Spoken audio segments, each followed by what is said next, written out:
My name is Jason Karosik. Some people call me Jason K. I lead Roku Pay, and good morning and good afternoon from wherever you're calling in from today.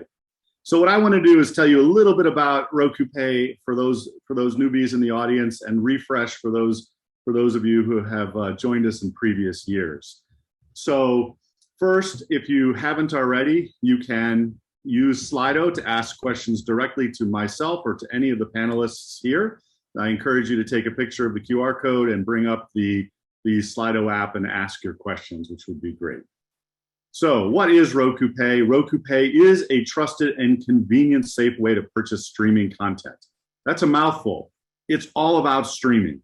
So unlike other ways of selling content online, we're optimized for the 10-foot experience. What that means is when the consumer is sitting in front of the TV, they can buy your content with a very easy, straightforward touch or touch of two of the Roku remote control.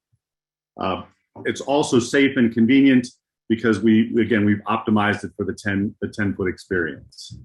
Second, there are many, since I was last up here on this stage, there are many content partners who have joined Roku Pay. In particular, Paramount and Peacock joined Roku Pay in the last 12 months, and they implemented Roku Pay again to sell more subscriptions. The goal here is to sell more subscriptions. Fandango and Vudu also launched Roku Pay to rent and sell more movies.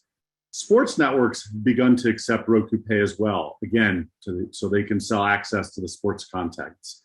And as you may know, Disney has also joined Roku Pay to sell premium access, which they had never sold before. Likewise, they had joined it before to do the SVOD, but now they're selling premium content. So, do you believe us?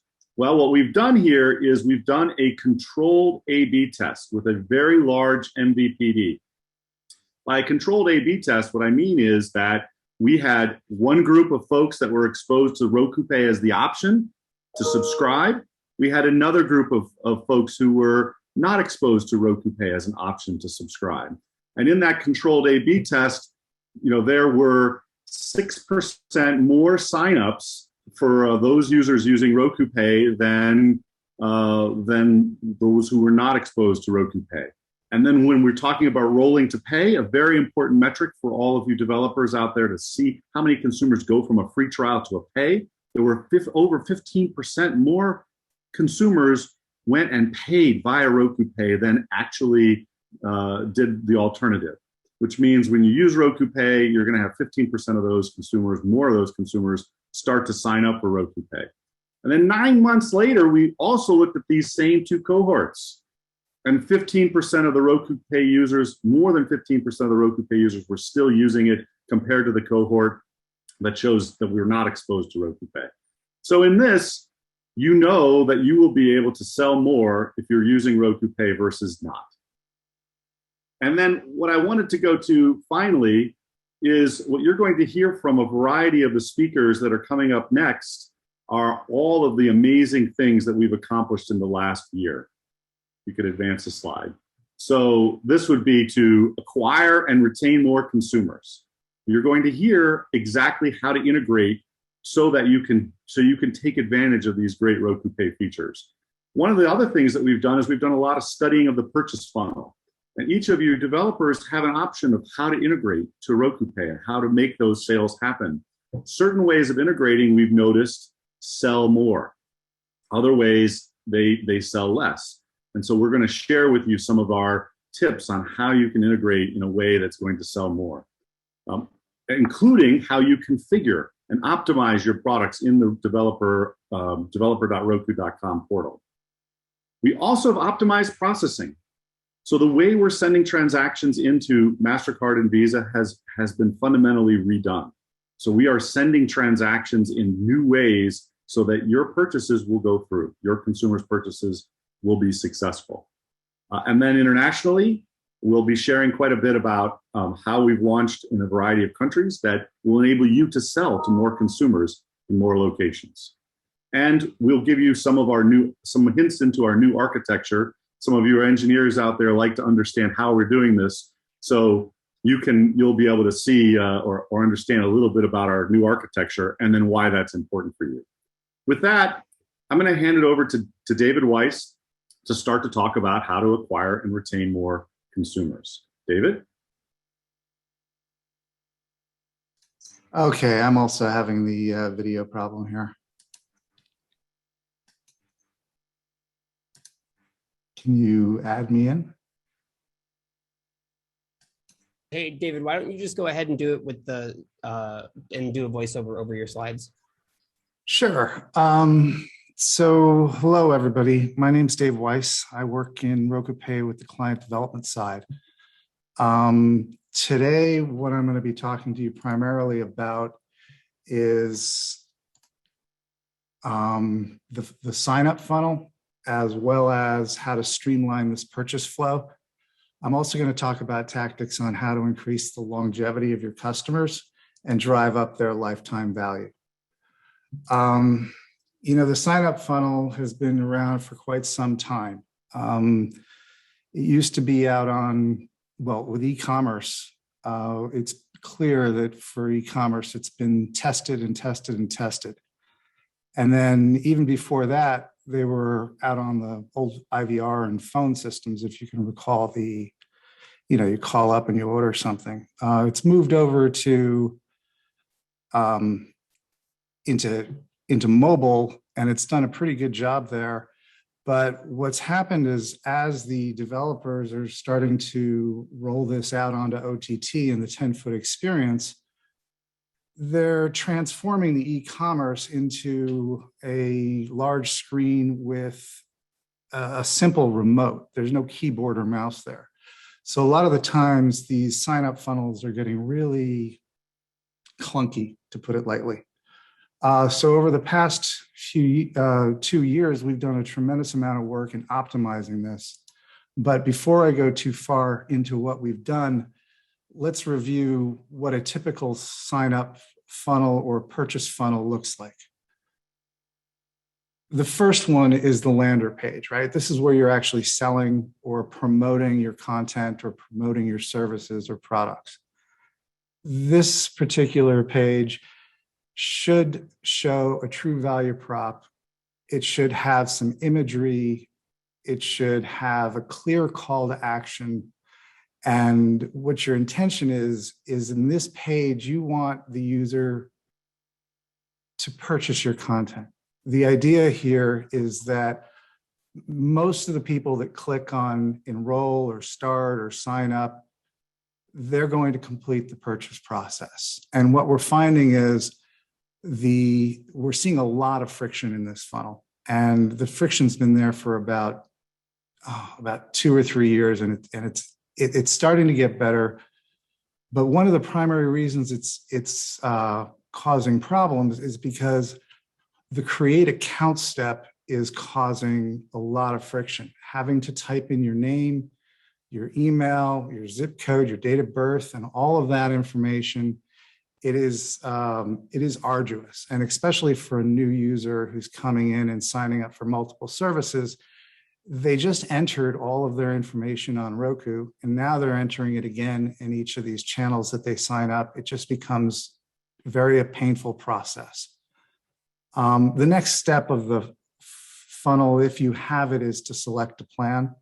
This may be a subscription length, or it may be different packages. And then, of course, the payment. So to ease this process, we created what we call the Get User Data API. But we also call this request for information. But basically what we're doing is we're asking permission of the consumer to share the information with the developer. Now, this allows you to pre-populate the fields, but it also allows you to do a tremendous amount of other checking and validation, because now you actually know who the customer is. You can determine if an account already exists.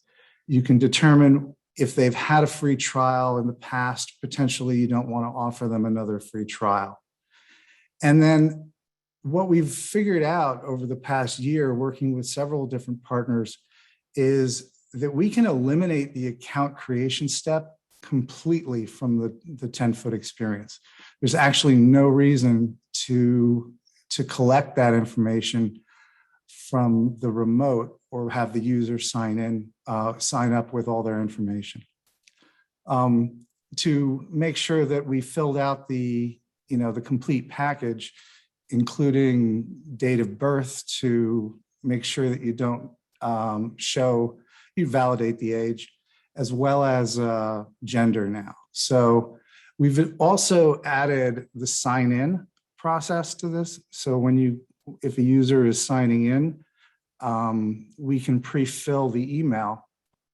And by the way, using this API, if they are creating an account and you know that the account already exists, sure, you pop up a message, but don't put them back on the main lander page. Send them to the sign-in page with the password and the keyboard open.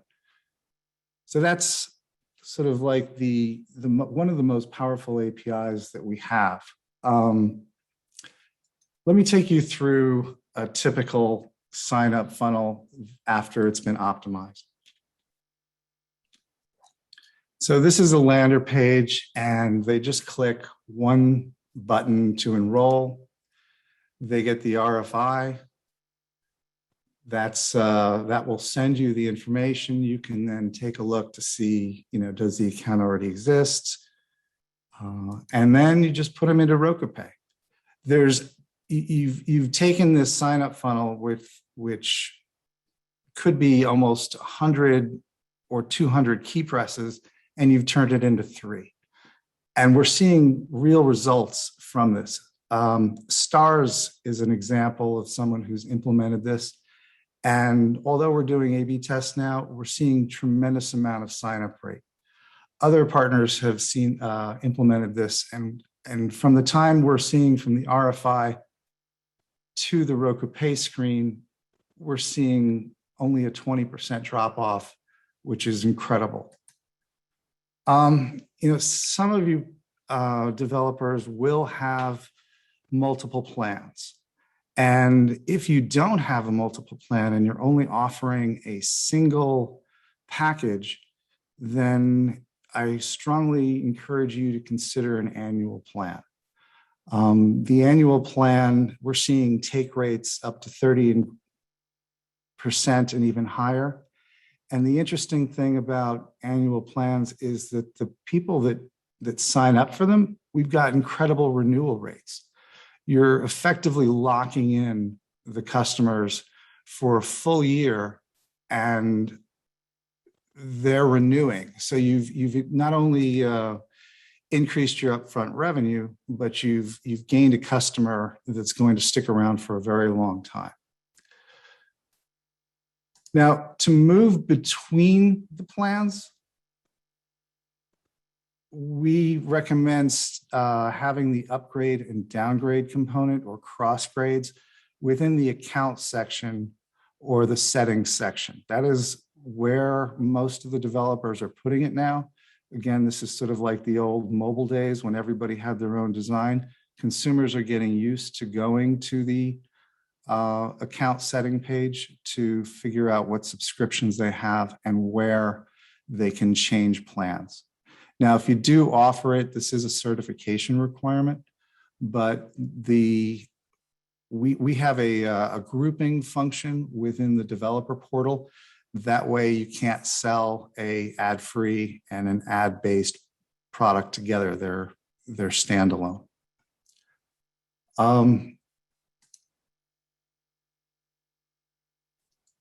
If you're doing a subscription service, you can also sell premium content. We historically, we weren't able to do this, but we've got some new tricks of the trade up there now. And you can combine a monthly subscription with a one-time purchase. As Jason pointed out, Disney is doing this. It's rather simple. You just add a product and set it up as a one-time purchase. And then you can have users who are in the subscription service and present a lander page of your premium content. When they click on that lander page, you just do an order like a normal order. on Roku Pay and entitled for the one-time purchase. So this is a really good way to drive up additional revenue and the value of the customer while they're with you.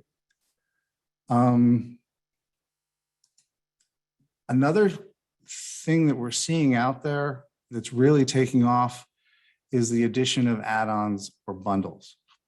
So Roku Pay does allow this. Fubo, for example, just launched the sports network add-ons, and we have others out there that are doing add-ons as well. So you can sell a base product, and then during the plan selection, you can give the user the option to buy additional packages, whether that's access to a specific group of content, or maybe it's premium content as well as the baseline subscription. Again, these users will want to move around from plan to plan to plan, and they would do that within the account. In order to set this up, basically what you're doing is you're just creating the base product, you're creating the add-on, and then you're creating another product, which is the combination. And as you transact, you're just using the product ID of the bundle.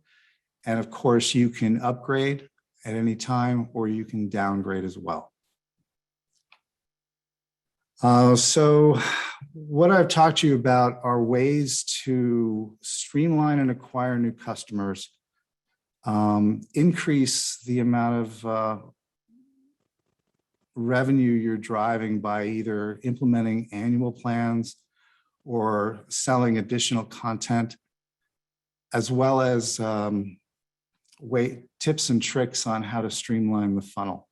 What I'd like to do is pass it over to Chris to talk to you about what we're doing in our core payments to reduce passive churn, as well as other improvements in processing.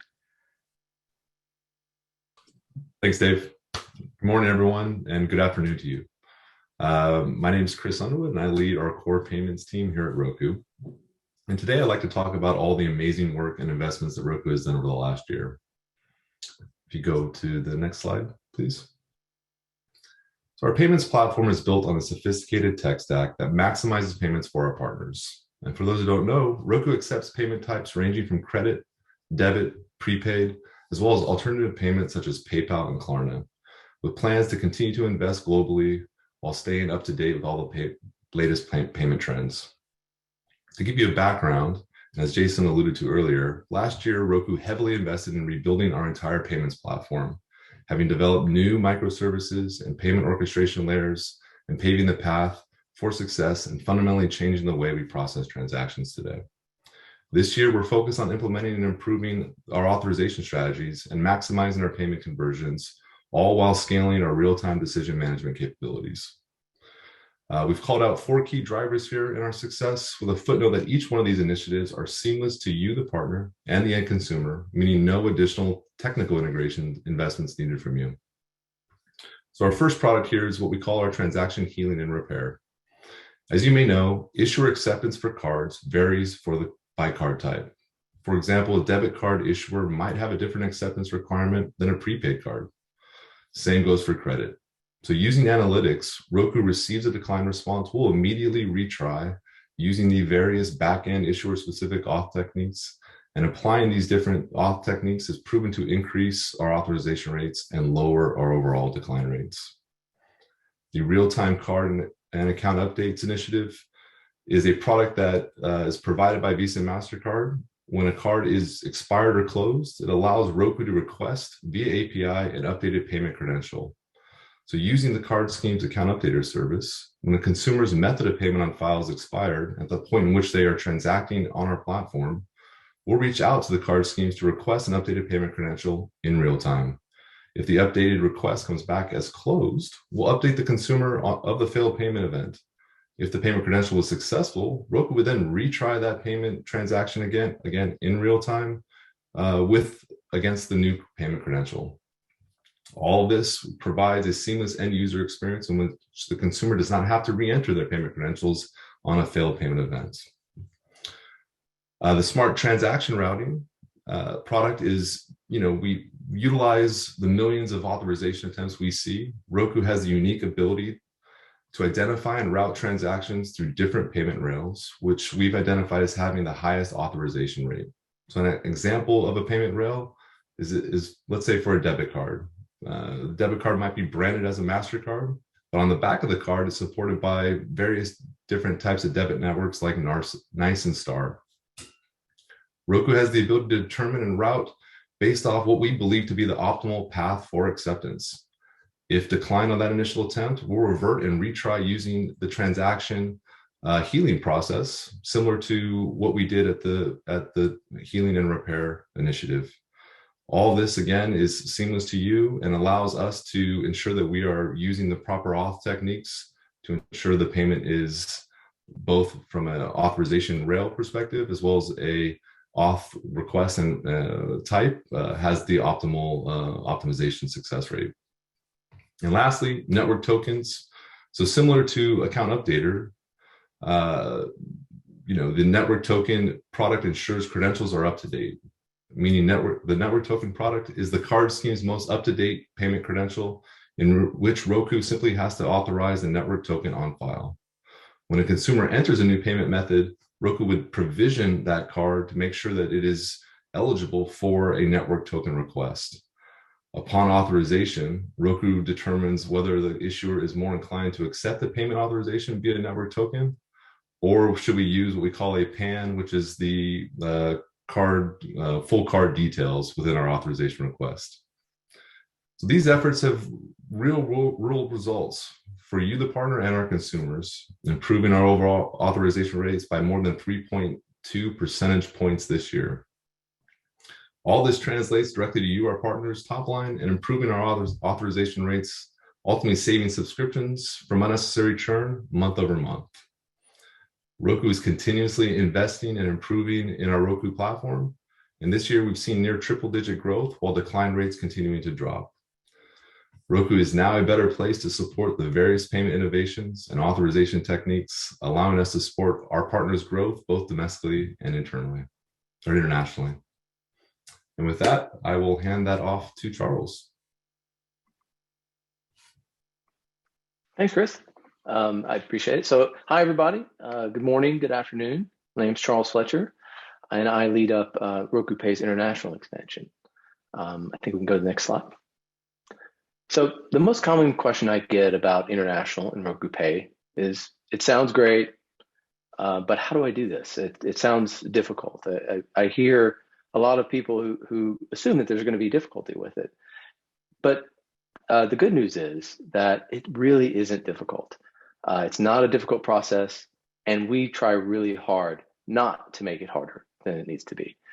But really, to get started, the first step you can take to expose your content internationally is just to publish the channel to multiple channel stores. That's really all you have to do. And any product you have already created within your channel will be charged in the customer's local currency. We do the math, and you would receive a single payout for any sales across all channel stores. So that's all you need to do, is just to publish to multiple channel stores to get started selling internationally. We've removed all the complexity we possibly can. However, there are things you can do on top to sort of optimize. So one pro tip, if I may, is that you may want to carve out distinct price points for different countries. By default, if you sell an item for like $9.99 in US dollars, that same item would be presented in a currency converted price in all of the currencies. So it may be not an easy to market price, like maybe it's $8.75 or $8.76, but not exactly the price point you may want.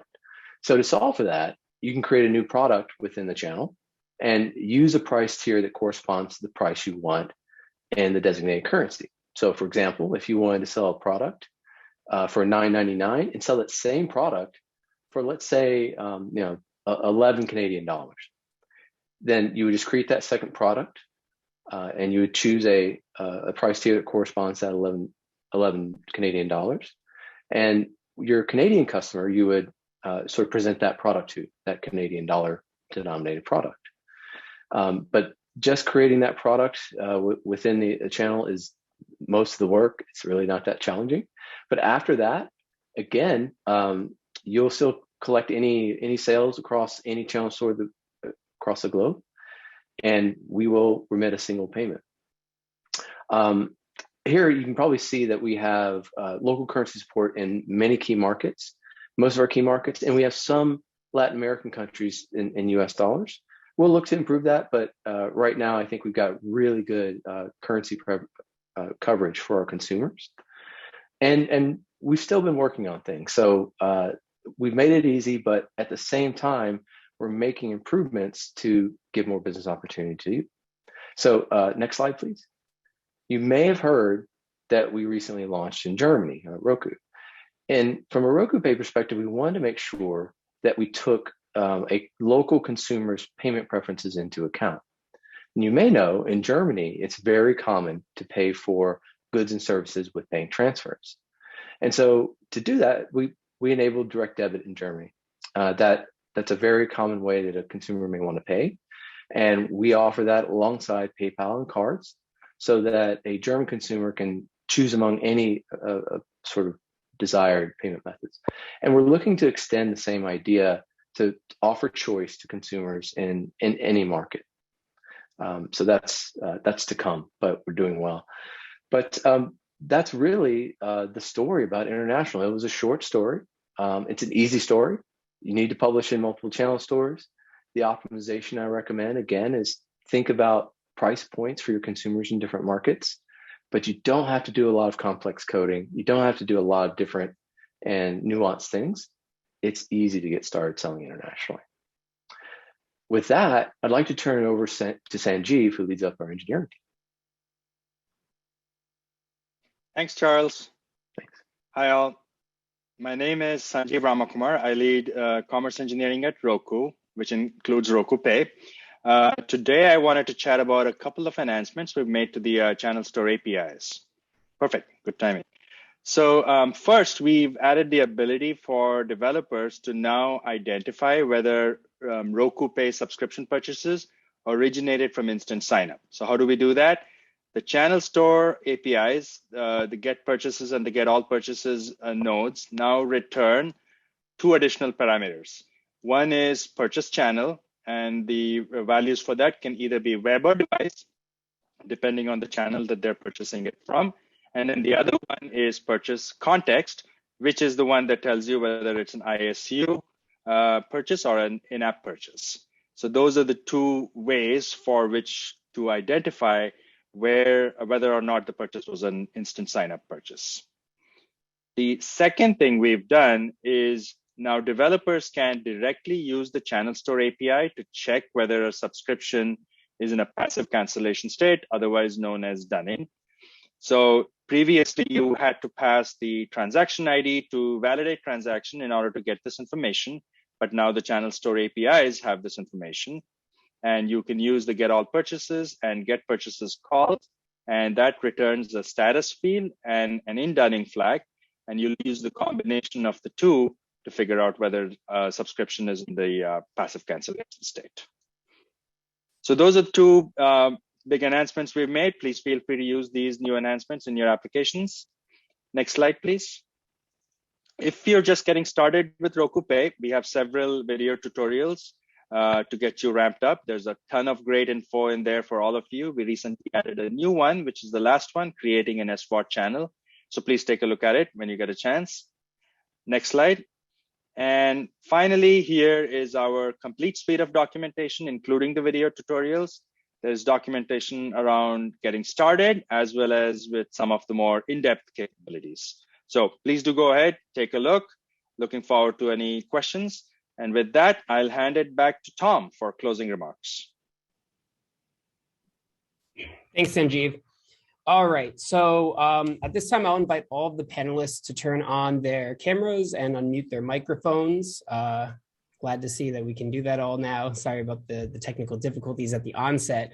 We have about 20 minutes until the coffee break. As mentioned at the beginning, the format for this session is really intended to be free form. It's a rare opportunity that our external developers can ask questions directly of our Roku team.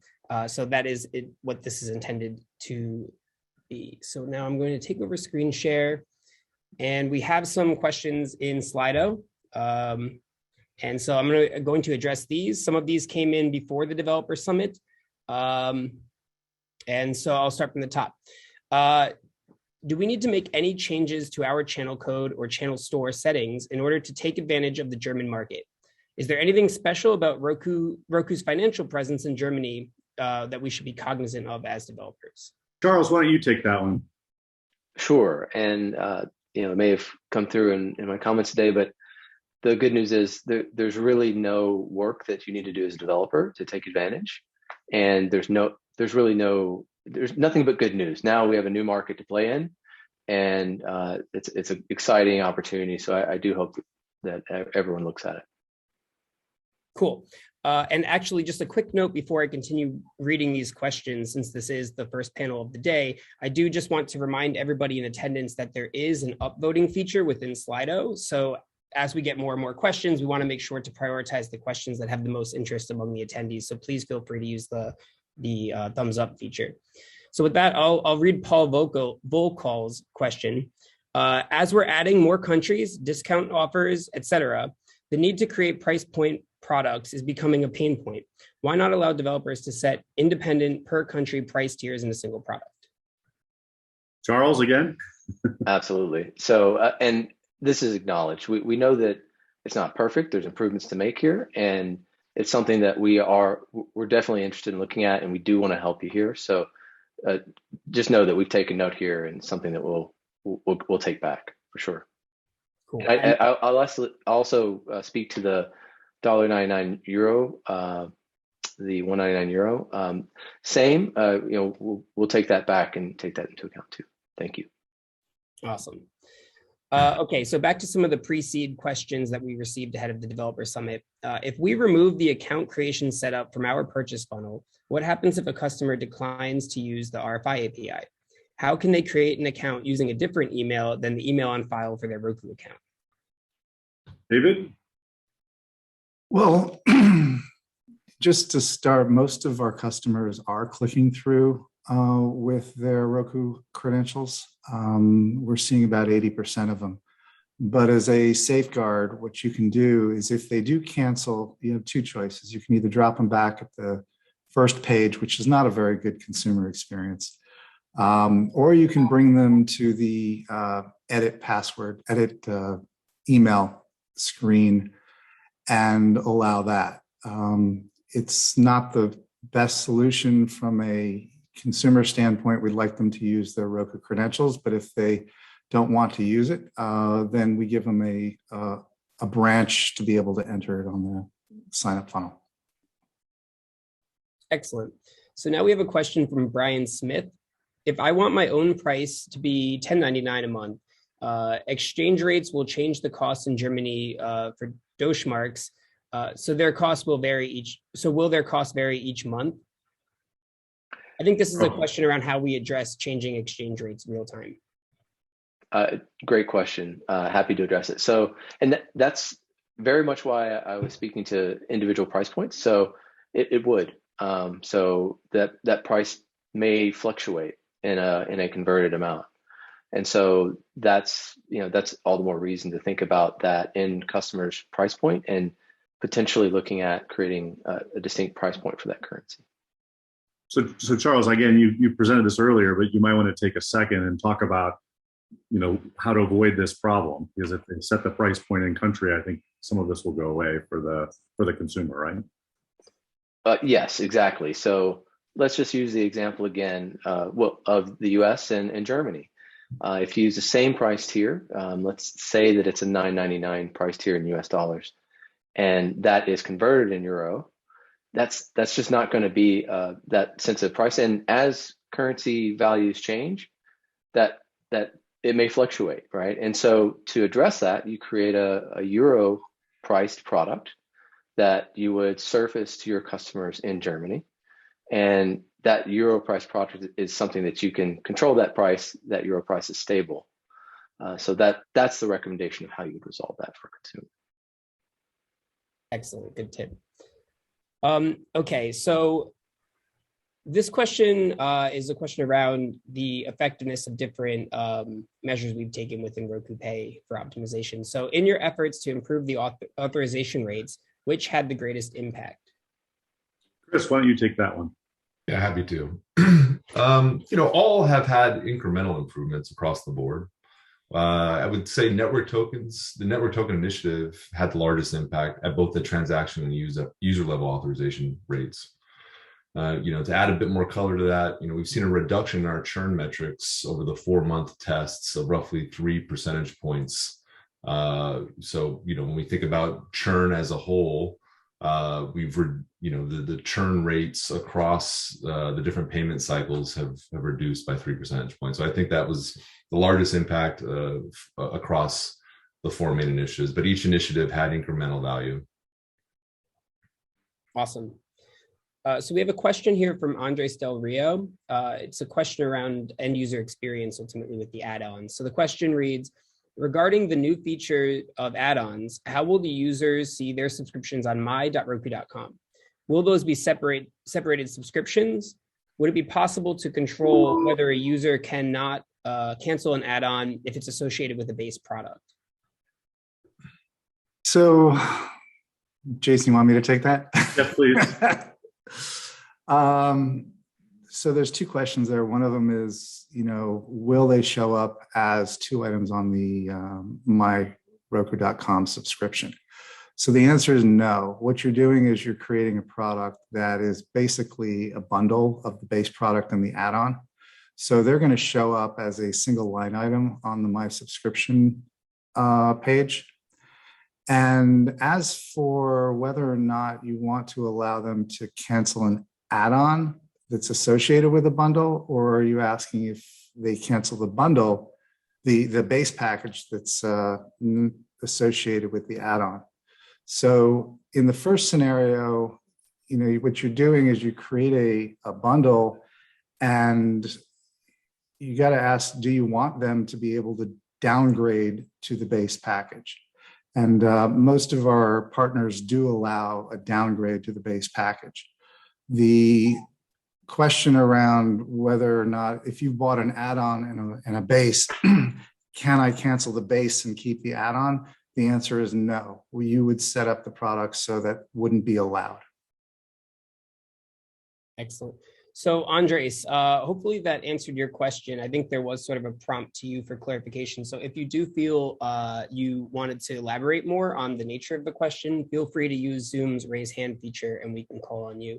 But while we do wait for that to see if you want to raise your hand, I'll start reading additional questions and then we can circle back. So John George asks, since RFI was mentioned earlier on in the panel, my question is, using the Roku event dispatcher during sign up and sign in has been required for some time now.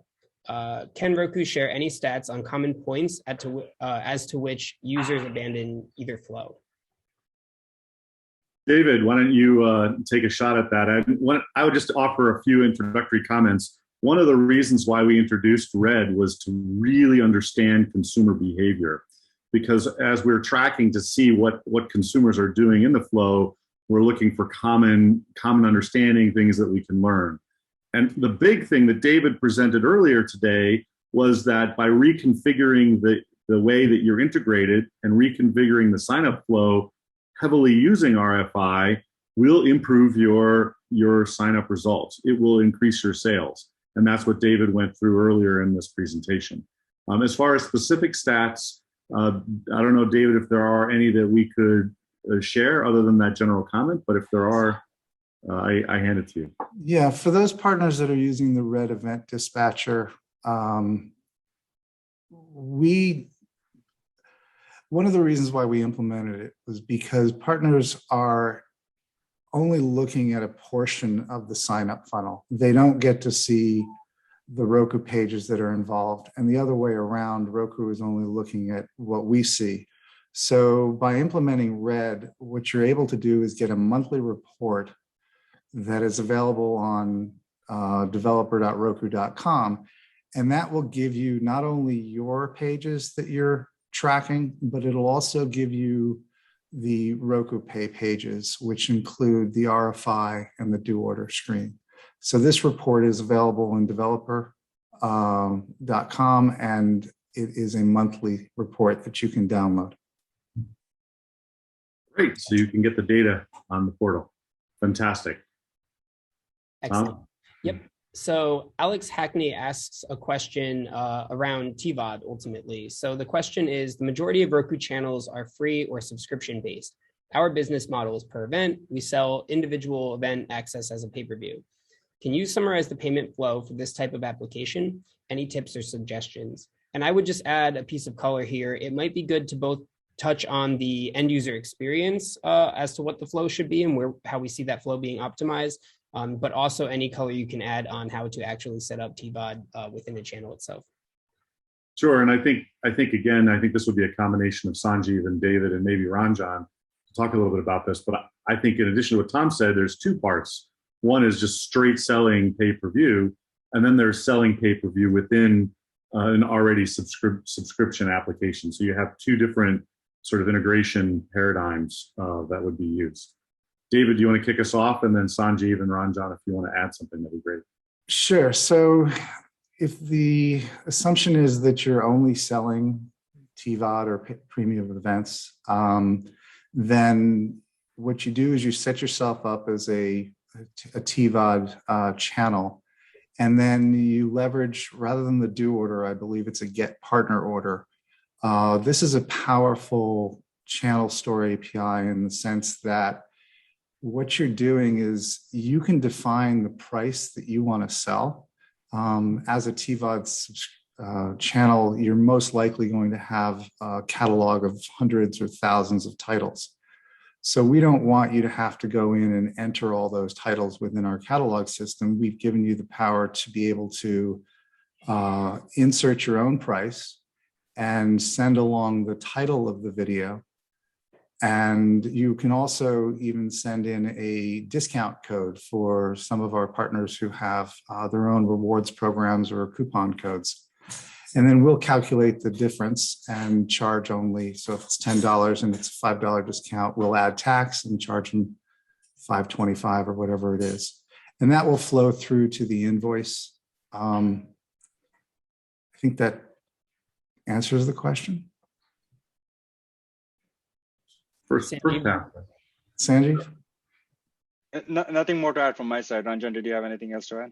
Yeah, so based on what your pay-per-view events are, like if there are too many, then you won't be able to create a product for each one of them, which would be like your movies and TV shows and stuff. If you're selling like thousands of such single items on your channel, then like David mentioned, you would rather create a TVOD channel and take control of managing the entitlements on your own.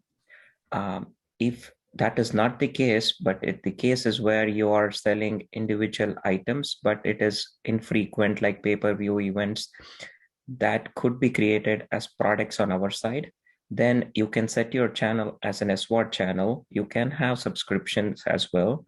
Along with that, you can create these one-off individual one-time TVOD items as pay-per-views or anything else. That doesn't have to be a pay-per-view. It could be a promotional movie or something that you're selling at a fixed cost.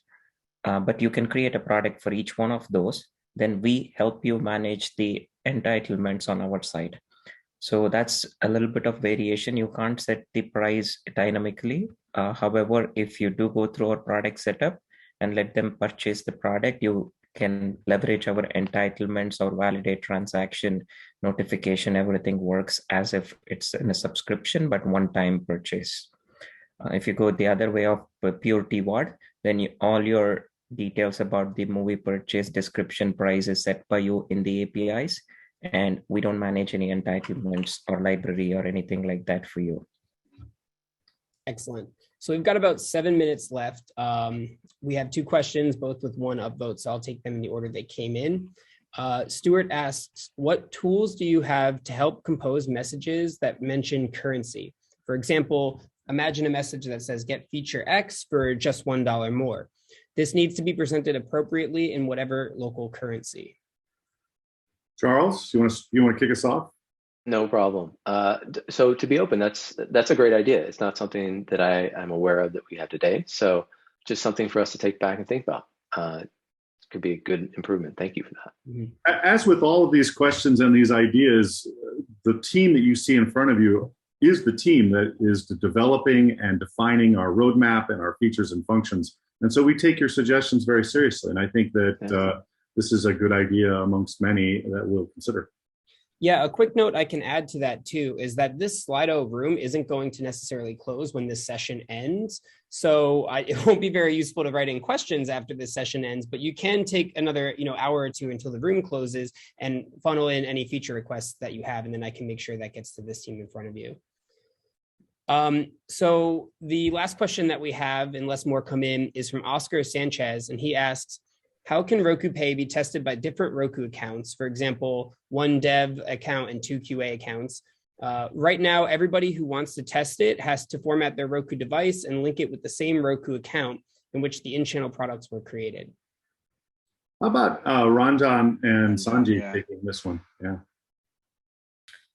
Yeah, I can take a shot. So today there is no real way to do this because your device account gets automatically picked up in the Roku Pay RFI screen, as you saw, so that we make it very easy for the users to use their Roku account for setting up their actual account on the partner side as well. So there's no need for them to type in anything. But there is an option in your when you're side loading your channel to test as a dev. You can also create some test accounts that you can use. But if you're going through the RFI screen where you're basically reusing the same Roku account, then I don't see that there is any other way than relinking your device with another account to test.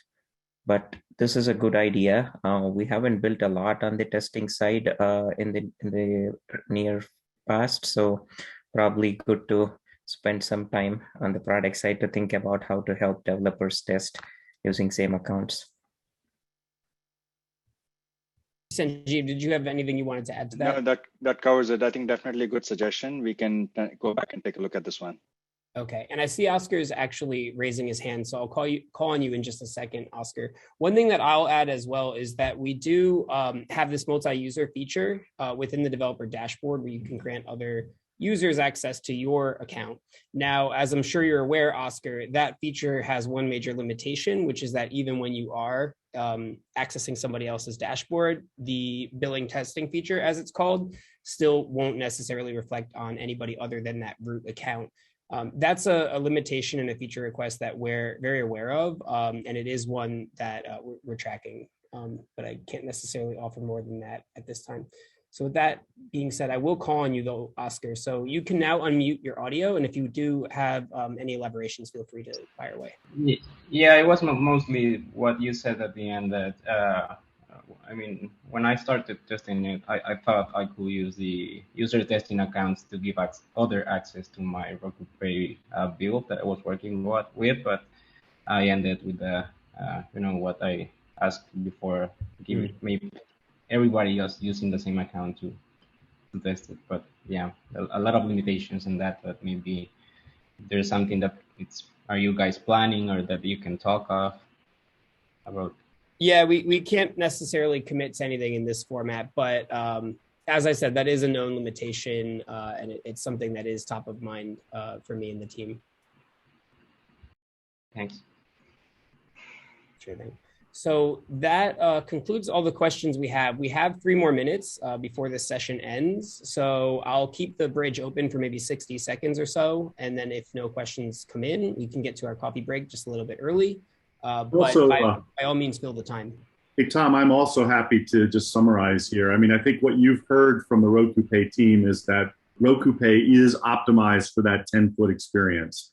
That's fundamentally different than an e-commerce experience on the web or a mobile experience on a mobile phone. This is a 10-foot television purchasing experience. And the way you integrate with Roku Pay matters. David talked a lot about the ordering of the screens and what you do on device versus what you do off device. That matters. If you optimize it a certain way, you're going to sell more. And we tried to go through that for you based on what we've learned from all the work that you've done collectively.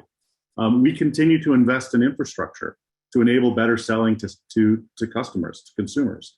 And, you know, some of the things that Chris has talked about in terms of how we retry payments and we use network tokens and we're doing all this stuff underneath the covers to make it easy for you. So things that you don't have to worry about. And we provide data and analytics on payments and performance, as David answered in one of the questions. So this is really, all together is very important. Finally, we've proven it. So in a controlled A/B test that I went over in my section with a very large MVPD, 6% more trial starts with Roku Pay versus not Roku Pay, 15% more roll to pay, and 15% more holding steady to their subscriptions after 9 months. And that's not all. We continue to do internationally. We're growing internationally, as Charles explained, with expanding these capabilities to Germany. So net, you're going to sell more by fully integrating to Roku Pay. And you'll sell even more than that if you adopt the suggestions provided by David. And with that, I wanted to just close from my perspective. We can't do this without you, the developer. You, the developer, are really important to bringing content, great content, to Roku consumers. And Roku Pay just helps you do that.